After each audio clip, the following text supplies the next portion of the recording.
Hello everyone. देखिए last class में हम लोग क्वेश्चन नंबर 1 से लेके क्वेश्चन नंबर 10 तक कर लिए थे। ए और बी पॉइंट के बीच में इक्विवेलेंट रेजिस्टेंस निकालना सीखे थे। ठीक है, इन दोनों फॉर्मूला का यूज करते हुए ये सीरीज कॉम्बिनेशन का इक्विवेलेंट रेजिस्टेंस निकालने का फॉर्मूला है और ये पैरेलल कॉम्बिनेशन का है। इसमें और एक क्वेश्चन करते हैं, फिर कुछ और टाइप का क्वेश्चन भी हम लोग सॉल्व करेंगे। ठीक, तो नीचे लिखिए क्वेश्चन नंबर 11। लास्ट क्लास में हम लोग का क्वेश्चन नंबर 10 तक हो गया था। जो लास्ट क्लास का वीडियो को नहीं देखे हैं पहले इसको जाके अच्छे से देख लीजिए। ठीक, अब देखिए क्वेश्चन नंबर 11। क्वेश्चन वही है कि ए और बी के बीच में इक्विवेलेंट रेजिस्टेंस सबको फाइंड आउट करना है। देखिए इसमें भी एक सर्कल जैसा बना हुआ है, लेकिन पूरा सर्कल नहीं है, कुछ इस टाइप से। डायग्राम को बनाइए पहले अपने कॉपी में, कुछ इस टाइप से ऐसा, और ये इसका सेंटर है। यहाँ एक रेजिस्टेंस है, फिर यहाँ एक रेजिस्टेंस,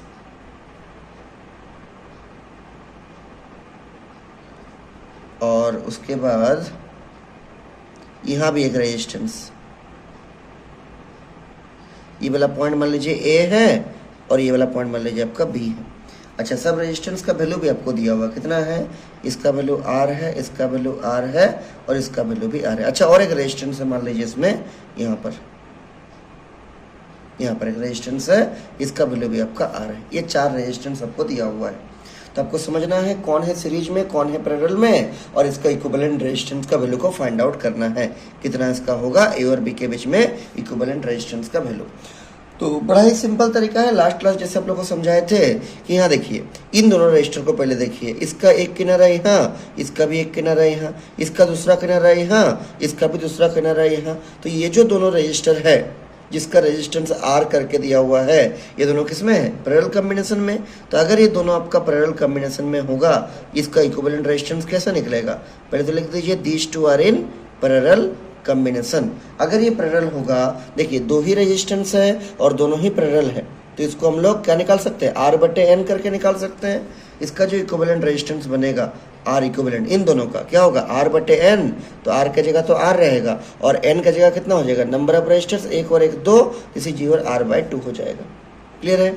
अब इन दोनों को हटा के एक सिंगल रजिस्टर लगाएंगे आर बाई 2 ओम का, और उसको इसके साथ जोड़ देंगे। इसका जो नेक्स्ट डायग्राम हम लोग का बनेगा वो डायग्राम कुछ इस टाइप से बनेगा। देखिए तो ये वाला आपका पूरा ऐसे ही रहेगा, ऐसे करके यहाँ पर एक रजिस्टर है, इसको रख दीजिए, फिर ये ऐसे ही रहेगा। ये वाला पॉइंट ए और ये वाला पॉइंट क्या हो जाएगा, बी हो जाएगा। अब इन दोनों को हटा के एक सिंगल लगाते हैं, तो एक सिंगल रेजिस्टेंस लगाते हैं, मान लीजिए यहाँ से, इसका वैल्यू हो जाएगा आर बटे 2। इन दोनों को हटा के एक सिंगल लगा दिए, उससे लगेगा एक ठो आर, तो इससे एक ठो लगेगा क्या, आर। तो ये आपका आर हो गया। ऐसा करके केवल इन दोनों को हटा के एक सिंगल रेजिस्टर लगा दिए, कितना, आर बाई 2 का। क्लियर है। अब बोलिए ये दोनों किस में है, ये दोनों आपका सीरीज में है। चूंकि ये दोनों आपका सीरीज में है, तो लिख दीजिए यहाँ पर this two are connected in series combination.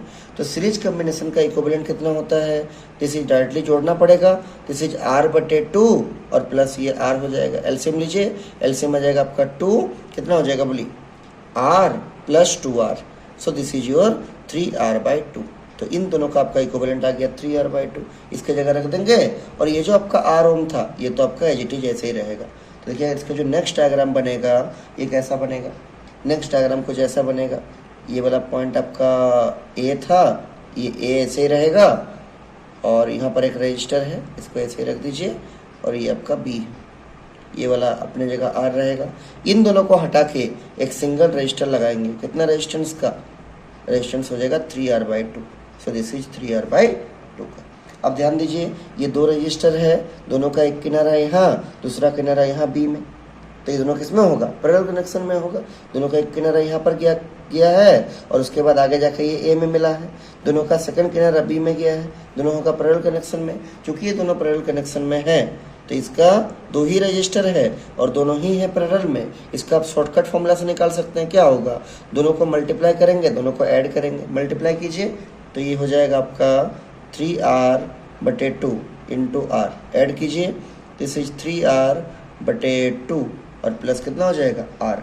Simplify कीजिए इसको, तो ये आपका कितना बनेगा, देखिए दिस इज 3r स्क्वायर बटे 2, और नीचे में क्या होगा देखिए, नीचे का जो एलसीएम आ जाएगा वो हो जाएगा 2, सो this is your 3r plus ये इससे मल्टीप्लाई होगा, दिस इज योर 2r, और सिंप्लीफाई कीजिए, this is your 3r square बटे 2 होल डिवाइड बाय, यहाँ देखिए 3r प्लस 2r कितना 5r बटे 2 हो जाएगा। क्लियर है, ये बाई 2 से ये बाई 2 कटेगा, क्या बचेगा, this is your 3r square बटे 5r होगा, एक ठो r से एक ठो r कटेगा, दिस इज 3r बाई 5, तो इसका जो आंसर आएगा वो आंसर आएगा कितना 3r डिवाइड बाई 5।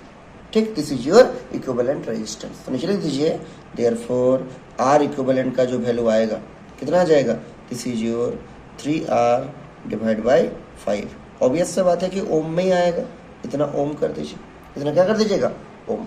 तो ये जो क्वेश्चन है पहले दोनों था किसमें, पैरेलल में, उसके बाद इस दोनों का जो इक्विवेलेंट निकला उसको इसके सीरीज में डाल दिए, क्योंकि सीरीज में कनेक्टेड है इसके साथ, उसके बाद ये दोनों आपस में किसमें है, सीरीज में है, और फिर इसका जो सीरीज है वो इसके साथ पैरेलल में है, और फिर ऐसा करके सॉल्व किए तो आ गया कितना 3r बाई 5। तो इस टाइप का अगर क्वेश्चन आपको एग्जाम में देगा तो हमको उम्मीद है आप आराम से इसको बना सकते हैं। ठीक है, तो ऐसा हम लोग 11 क्वेश्चन कर लिए जिसमें कोई 2 पॉइंट के बीच का आपको इक्विवेलेंट रेजिस्टेंस अगर निकालने देगा आप आराम से निकाल सकते हैं। कोई सीरीज होगा, कोई पैरेलल होगा, कोई मिक्स रहेगा, मैक्सिमम चांस से मिक्स वाला क्वेश्चन पूछता है। क्लियर है पूरा। अगर देखिए अगला हम लोग नेक्स्ट टाइप का कुछ क्वेश्चन करते हैं, तो ये लिख लिए ना। अगला देखिए नेक्स्ट क्वेश्चन लिखिए। ये जो क्वेश्चन है ये आपका एक बार बोर्ड एग्जाम में दिया था, ठीक है, शायद 2014 में दिया था। देखिए क्वेश्चन क्या है कि ये एक पॉइंट है P और यहाँ से एक रजिस्टर है, इस रेजिस्टेंस का वैल्यू है 5 ओम। उसके बाद यहाँ पर एक रजिस्टर है, यहाँ पर एक है, फिर यहाँ पर एक, इस टाइप से, और यहाँ पर पॉइंट आपका है Q।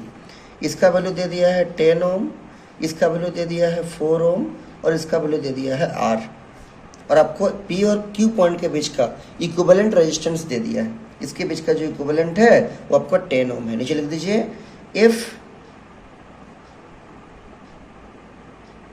Equivalent resistance between P and Q is 10 ohm, find resistance R। ये R का वैल्यू निकालना है। तो सिंपली समझिए, ये आपको एक सर्किट डायग्राम दिया हुआ है, ये पॉइंट P है, ये पॉइंट Q है, इसके बीच का टोटल रेजिस्टेंस आपको दे दिया है 10 ओम। ये 10 है, ये 4 है, ये 5 है, और ये R है। इस R का वैल्यू आपको निकालना है, इसको सिंप्लीफाई करके। बहुत सिंपल तरीका है। पहले देखिए ये दोनों किसमें कनेक्टेड है, सीरीज कॉम्बिनेशन। इस पूरे सीरीज के साथ ये किसमें है, पैरेलल कनेक्शन। इस पूरे के साथ ये किसमें है, सीरीज कनेक्शन में। और जो इक्विवेलेंट आएगा उसको 10 से इक्वेट कीजिएगा, आपका आराम से रिजल्ट मिल जाएगा। देखिए कैसे करेंगे, तो पहले काम करते हैं, सर्किट डायग्राम को फिर से हम ड्रॉ करते हैं, लेकिन उसमें थोड़ा सिंप्लीफाई करेंगे। कैसे सिंप्लीफाई करेंगे, ये दोनों सीरीज में है, जब सीरीज में होता है तो रेजिस्टेंस ऐड होता है, तो R प्लस 4 कितना होगा, R प्लस 4 ही रहेगा। 4R मत बोलिएगा, क्योंकि मल्टीप्लाई नहीं करना है, ऐड करना है। देखिए अगला डायग्राम इसका ऐसा बनेगा, ये वाला पॉइंट P है, यहाँ पर एक रजिस्टर रहेगा जिसका रेजिस्टेंस हो जाएगा 5 ओम। ठीक, ये जो ऊपर वाला सर्किट है ये ऐसे ही रहेगा 10 ओम, लेकिन नीचे वाला दोनों सीरीज में था, दोनों को ऐड कर देंगे। जब इन दोनों को ऐड करेंगे तो इसका जो इक्विवेलेंट रेजिस्टेंस आएगा कितना आएगा, इक्विवेलेंट आएगा 4 plus R, this is 4 plus R। और ऑब्वियस सा बात है ये ओम रहेगा। हम लोग हर जगह ओम लिख के काम नहीं करेंगे, लेकिन ओम में सब दिया हुआ है, रेजिस्टेंस के यूनिट ओम होता है, आप लोग को मालूम है। अब बोलिए ये दोनों किसमें है, ये दोनों आपका पैरेलल कनेक्शन में है। चूंकि ये दोनों आपका पैरेलल कनेक्शन में है, चूंकि ये दोनों का आपका पैरेलल कनेक्शन में है, this two are connected in क्या, पैरेलल कनेक्शन। तो दो ही रजिस्टर है और दोनों ही आपका पैरेलल है, इसका आप शॉर्टकट फॉर्मूला से निकाल सकते हैं डायरेक्टली। R इक्विवेलेंट 1 बाय करके तो निकाल ही सकते हैं कि 1 बाय R इक्विवेलेंट बराबर 1 by 10 plus 1 by 4 plus R, लेकिन शॉर्टकट में भी निकाल सकते हैं। क्यों, दो ही रजिस्टर है और दोनों ही पैरेलल है। डायरेक्टली इसका R इक्विवेलेंट आएगा, कैसे आएगा, दोनों को मल्टीप्लाई करेंगे और दोनों को ऐड करेंगे। लास्ट क्लास आपको समझाए थे, दोनों को मल्टीप्लाई कीजिए, so this is 10 into 4 plus R, दोनों को ऐड कीजिए, this is 10 plus 4 plus R, इन दोनों को मल्टीप्लाई किया और इन दोनों को ऐड कर दिए, आपका डायरेक्टली आर इक्विवेलेंट निकल जाएगा। थोड़ा इसको सिंप्लीफाई करते हैं। देखिए सिंप्लीफाई कैसे कीजिएगा, अच्छा सिंप्लीफाई नहीं, बाद में सिंप्लीफाई करते हैं, पहले हम लोग इसको सॉल्व करते हैं। तो नीचे लिखते हैं इसको, इसका जो नेक्स्ट डायग्राम आपका बनेगा, ये दोनों को जब सिंप्लीफाई करेंगे तो ऐसा बनेगा, इसका नेक्स्ट इक्विवेलेंट डायग्राम ऐसा हो जाएगा, लास्ट में सिंप्लीफाई करेंगे। This is your 5 ohm, this is the point P। अब इन दोनों को हटा के एक सिंगल रजिस्टर लगाएंगे, एक सिंगल रजिस्टर लगा दिए, ठीक, और ये वाला पॉइंट आपका Q हो गया। और इस सिंगल रजिस्टर का वैल्यू कितना है, ये वाला पूरा है, this is 10 into 4 plus R divide by 10 plus 4 plus R, ये वाला पूरा रख दिया यहाँ पर। अब देखिए ये आपका P, ये आपका Q, ये दोनों सीरीज में है, ये दोनों किसमें है, सीरीज में। और P और Q के बीच का जो टोटल रेजिस्टेंस है वो आपको क्वेश्चन में दे दिया है 10 ओम। कितना दिया है, 10 ओम। अब सॉल्व कीजिए इसको। तो resistance between P and Q is equal to कितना होगा, दोनों को जोड़ना पड़ेगा। दिस इज 5 प्लस, इसको जोड़िए, 10 into 4 plus R divide by 10 plus 4 plus R, ठीक। और इसका वैल्यू आपको दे दिया है कितना, 10 ओम। रख दीजिए इसके जगह पर 10, सो दिस इज योर 10 बराबर 5 प्लस, इसको सिंप्लीफाई कीजिए, 10 इंटू 4 40 और 10 plus R, this is 10 R. इसको सिंप्लीफाई कीजिए, 10 प्लस 4 हो जाएगा 14 और प्लस कितना हो जाएगा 14 प्लस आर, ब्रैकेट ओपन कर देंगे, 10 प्लस 4 14 और प्लस कितना आर। और थोड़ा सॉल्व कीजिए इसको, दिस इज 10 बराबर, इस पूरे का एलसीएम लीजिए, पूरे का एलसीएम कितना आ जाएगा, पूरे का एलसीएम आ जाएगा 14 और प्लस आर, ये पूरा यहाँ मल्टीप्लाई होगा, तो 5 इंटू 14 प्लस आर हो जाएगा और प्लस ये हो जाएगा 40 और प्लस 10 आर। चूँकि एलसीएम लेंगे तो इससे कट जाएगा, वही बचेगा। और सिंप्लीफाई कीजिए, इस नीचे वाला को यहाँ मल्टीप्लाई कर दीजिए, तो 10 into cross multiply 14 plus R बराबर 14 25 हो जाएगा कितना 70, दिस इज 5 आर होगा। आगे देखिए, दिस इज हो जाएगा 40 एंड प्लस दिस इज क्या 10 आर, ये हो जाएगा 140 और प्लस हो जाएगा 10 आर। सिंपली सिंप्लीफाई करना है, 70 और 40 कितना हो जाएगा, 70 300 और 10 110 और प्लस 10 और 5 कितना 15 आर। क्लियर है, सिंप्लीफाई करते जाइए। इसको लाइए इधर, तो 140 पॉजिटिव में था, इधर आएगा तो 110 नेगेटिव में आएगा, तो ये ऐसा हो जाएगा 140 माइनस 110 बराबर, इसका देखिए उधर 15 आर पॉजिटिव में था, इधर से 10 आर जाएगा तो नेगेटिव हो जाएगा 10 आर, तो ये जाएगा 15 आर माइनस 10 आर हो जाएगा। अब ये कितना बचेगा, दिस इज योर 30 बराबर दिस इज योर 5 आर। इसको नीचे लाइए, तो 30/5 बराबर आर, 5 1 का 5 5 6 30, देयरफॉर जो आर का वैल्यू आएगा कितना आएगा, this is 6 ohm, this is your answer. ठीक, मतलब अगर इस आर के जगह पर 6 ओम रहेगा तो इस पी और क्यू पॉइंट के बीच का जो इक्विवेलेंट रेजिस्टेंस है वो कितना आएगा, वो आपका 10 ओम आ जाएगा। पूरा क्लियर है। तो ऐसा भी क्वेश्चन कभी कभी एग्जाम में पूछ लेता है, 2 नंबर 3 नंबर में आराम से आ जाता है।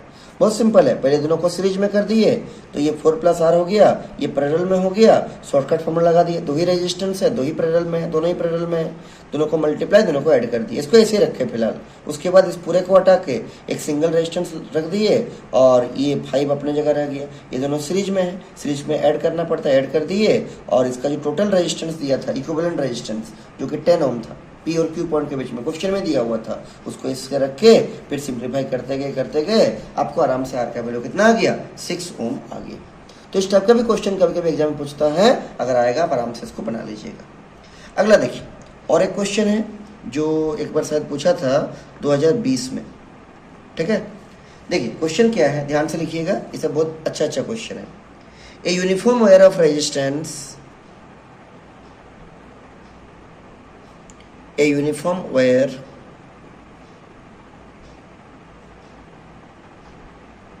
of resistance R is cut into n equal parts। Question लिख लीजिए फिर हम समझा देते हैं। Then what is the resistance of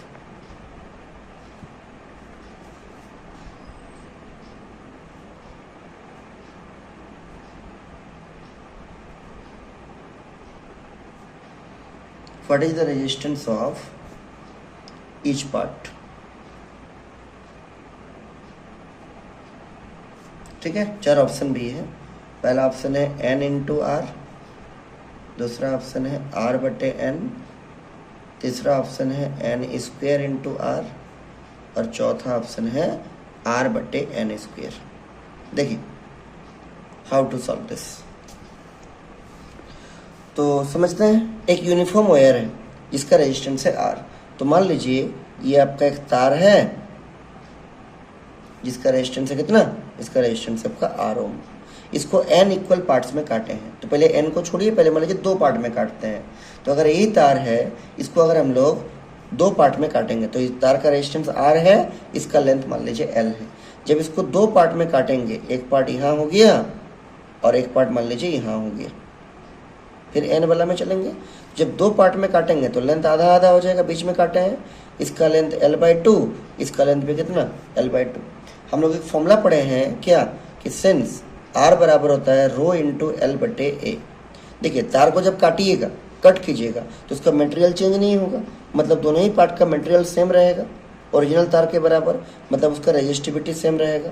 उसका काटने से एरिया भी चेंज नहीं करेगा, कितना भी पार्ट में काटिए उसका जो क्रॉस सेक्शनल एरिया है वो तो आपका सेम टू सेम रहेगा, मतलब resistance is proportional to length of the wire. तो जब लेंथ को आधा कर दिए तो रेजिस्टेंस भी आधा हो जाएगा, मतलब ये जो ओरिजिनल रेजिस्टेंस R था इस तार का, इसका लेंथ चूंकि l/2 हो गया तो रेजिस्टेंस भी आधा होगा, मतलब ये r/2 हो जाएगा, और इस पार्ट का रेजिस्टेंस भी कितना r/2 हो जाएगा, क्योंकि यहाँ से आपको दिख गया क्या कि r प्रोपोर्शनल टू लेंथ।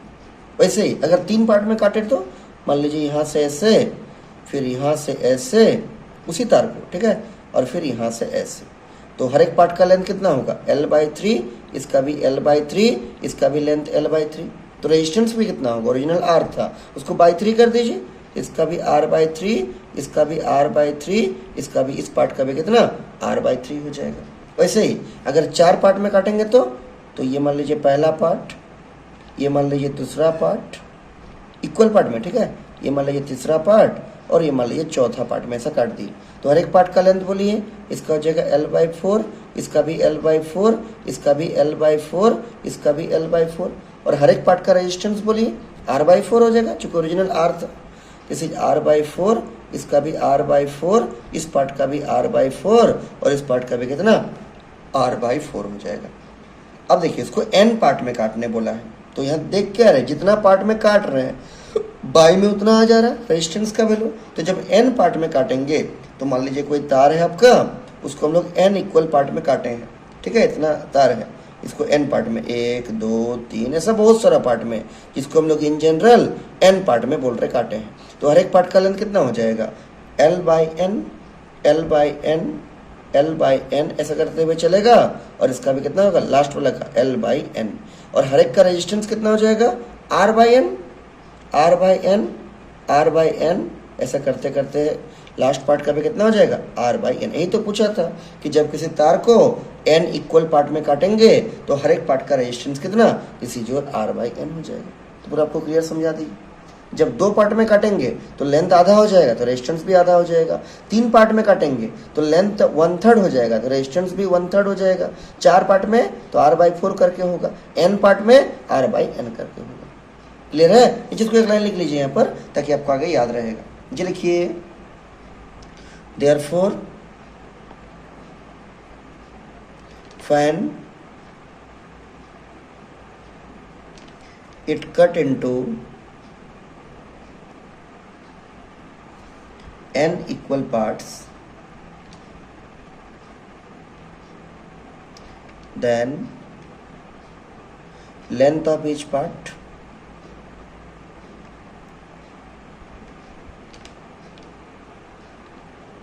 बराबर हर एक पार्ट का लंबाई कितना l/n, और नीचे लिखिए therefore resistance of each part, resistance of each part कितना हो जाएगा r/n। कैसे हुआ आपको हम पूरा समझा देंगे। देखिए कौन सा ऑप्शन सही है, इसका सही हो जाएगा ऑप्शन नंबर बी। तो इस टाइप का क्वेश्चन आपको पूछता है, थोड़ा सा सोचने वाला क्वेश्चन है। और अगर एमसीक्यू में देगा तब तो इतना लिखने का भी जरूरत नहीं, डायरेक्टली आप ऑप्शन को चूज कर सकते हैं। क्लियर है? इस फॉर्मूला से बनेगा आर प्रोपोर्शनल टू एल। जितना लेंथ को कीजिएगा डिवाइड, उतना उसका रेजिस्टेंस भी क्या हो जाएगा, डिवाइड हो जाएगा। क्योंकि लेंथ को n पार्ट्स में डिवाइड किए हैं तो रेजिस्टेंस भी n पार्ट में डिवाइड हो जाएगा। कैसे हुआ ये आपको हम समझा दिए। पूरा क्लियर? अगला देखिए और एक क्वेश्चन करते हैं, लिखिए ऐसे ही क्वेश्चन है। क्लियर है ना? लिखिए अगला क्वेश्चन लिखिएगा। A uniform wire of resistance R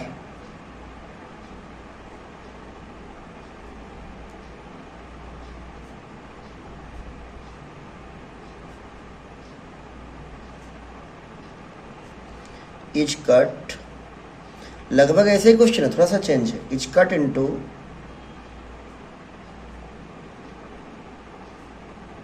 n equal parts and then they are connected to each other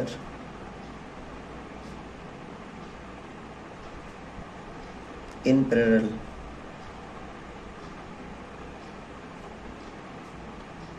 Then what is the value of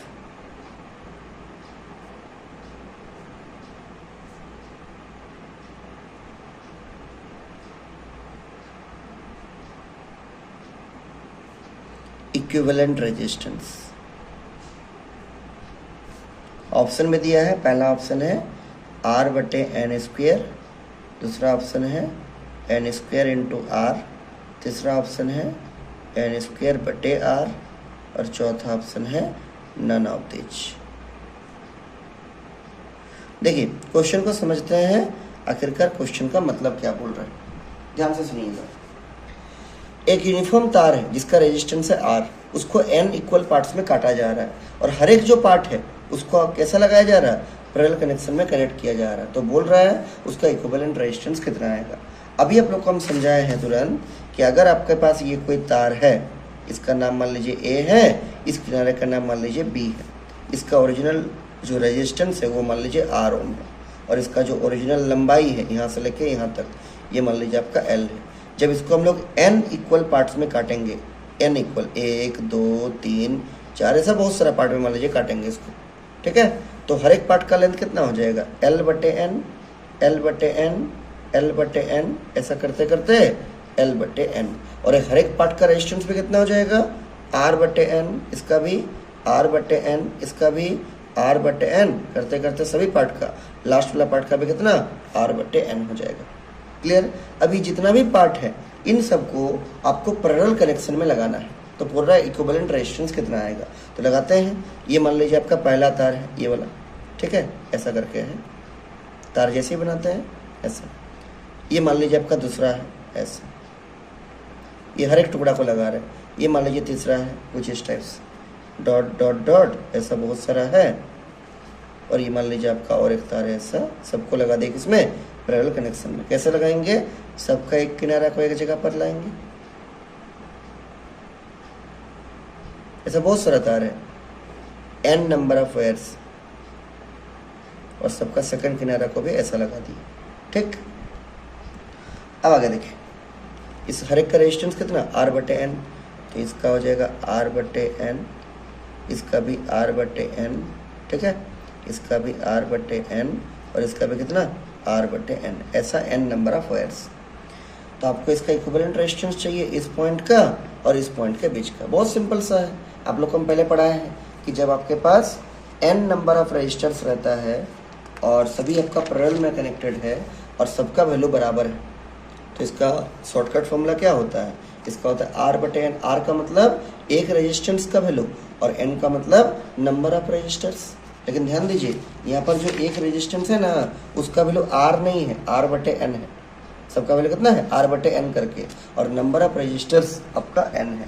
तो उसको थोड़ा सिंप्लीफाई करेंगे, आराम से आपका आ जाएगा। नीचे लिखेंगे R इक्विवेलेंट बराबर क्या होता है, resistance of each part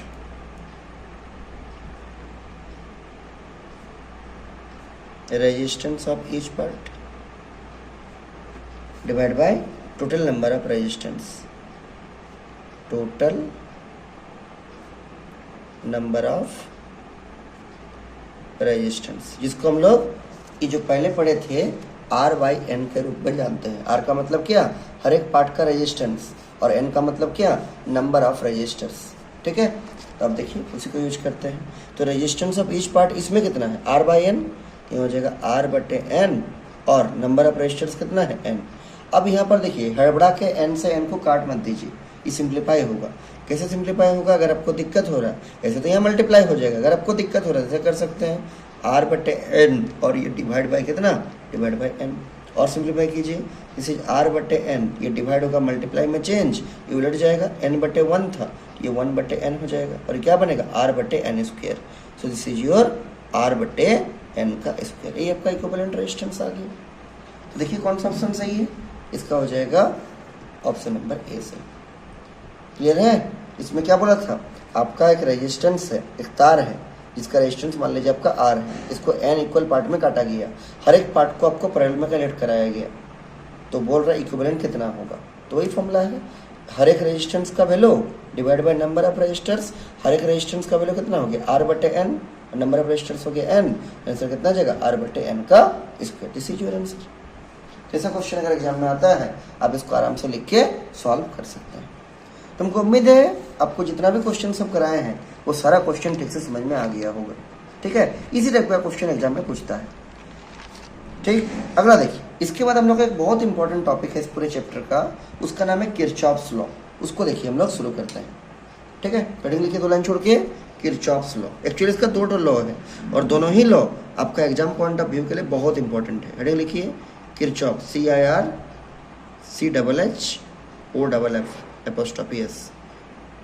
Kirchhoff's. इसका यूज कहाँ होता है, कॉम्प्लिकेटेड सर्किट को सॉल्व करने के लिए इसका यूज होता है, और ये आपका एग्जाम पॉइंट ऑफ व्यू के लिए one of the most important topic. इससे बहुत सारा क्वेश्चन बनता है, न्यूमेरिकल भी आता है, थ्योरी में भी आता है, और MCQ में तो आता ही आता है, बहुत चांस आने का।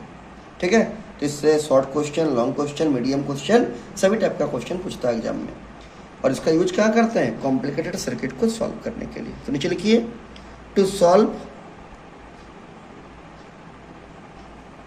The complicated circuit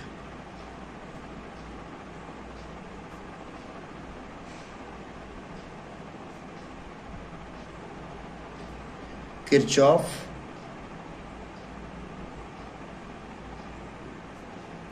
gave some laws known as